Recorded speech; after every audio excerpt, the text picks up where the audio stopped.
করে গৌরহরি যে কখন কাকে কে পরীক্ষা করে,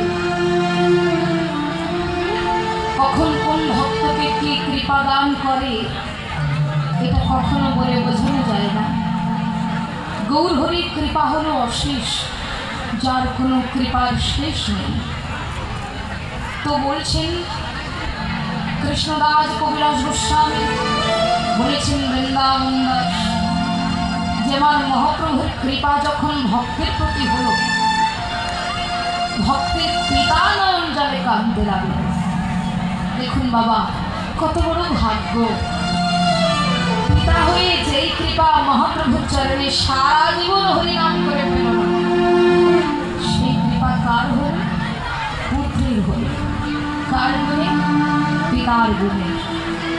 দেখুন, এই জাগতিক জগতে কজন সন্তান চাক্ষুষ প্রদান প্রমাণ পেয়েছে আমি জানি না, কিন্তু আমি আমার জীবনে অনেক বড় একটা প্রমাণ পেয়েছি।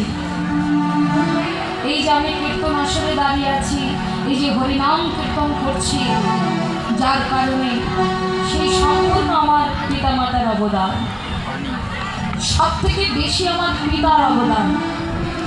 আমার পিতা যে আমার জন্য করেছে, সেটা মনে হয় আর কোনো সন্তানের পেছনে কোনো পিতা করে না। শিশুকাল থেকে শুরু করে অনেক পিতা আছে না, সন্তানকে কোলে করে নিয়ে রাস্তা হাঁটে, অক্ষর বর্ণ চেনায়। আমার বাবা আমাকে অক্ষর বর্ণ যেইটুকু চিনিয়েছে জানি, সব অক্ষর বর্ণের মধ্যে একটা কৃষ্ণ উচ্চারণ ছিল। আমাদের বাড়ির পাশে একটা ছোট্ট খেজুর গাছ ছিল, আমার বয়সটা আর ওই খেজুর গাছের বয়সটা প্রায় কাছাকাছি। আমাকে দেখাতো, বলতো একে যত জল দেওয়া যাবে, এ যত রস পাবে, ততটাই বড় হবে। তাহলে মা, তুই যতটা কৃষ্ণ নাম করবি, তোর ততটাই কৃপা হবে। আমি চাই একদিন সুনামধন্য কীর্তনিয়া জগতে হতে পারে। আমি জানি না আমার সুনাম আছে কি নয়, আমি কতটুকু ভক্তের চরণে দাসানুদাসী হতে পেরেছি আমি তাও জানি না। তবে আমি যা কিছু আছে, আজকে আমি যেখানে দাঁড়িয়ে আছি, এটা পুরোটাই আমার বাবার অবদান। আপনারা হয়তো অনেকেই জানেন, সে আমার আসরে এসে বসে থাকে, কিছু না করুক, আমার আসরে আমার পার্শ্বদের মধ্যে একটা বিশাল বড় মানান ছিল। কিন্তু তিনি আজ দীর্ঘ 15 দিন ধরে অসুস্থ।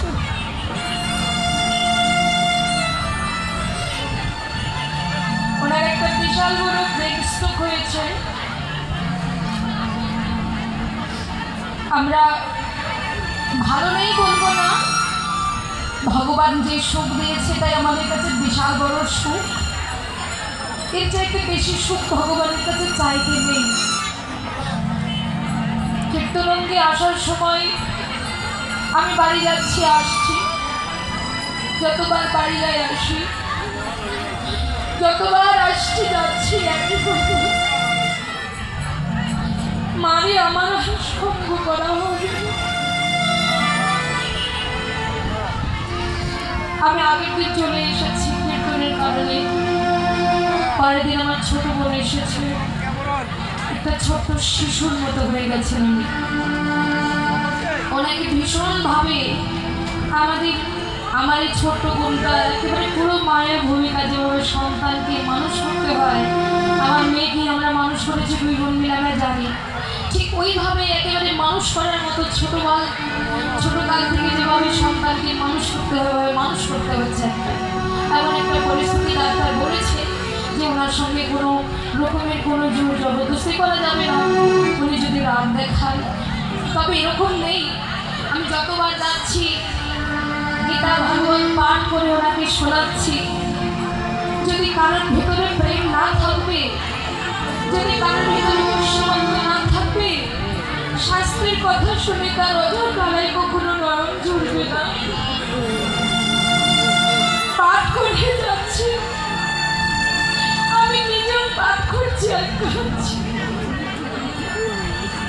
ওনার চোখে জল পা ধরে আসার সময় যে কি করে এসেছে, সারাটা রাস্তা প্রেমে করে আসছে আর কাঁদছে।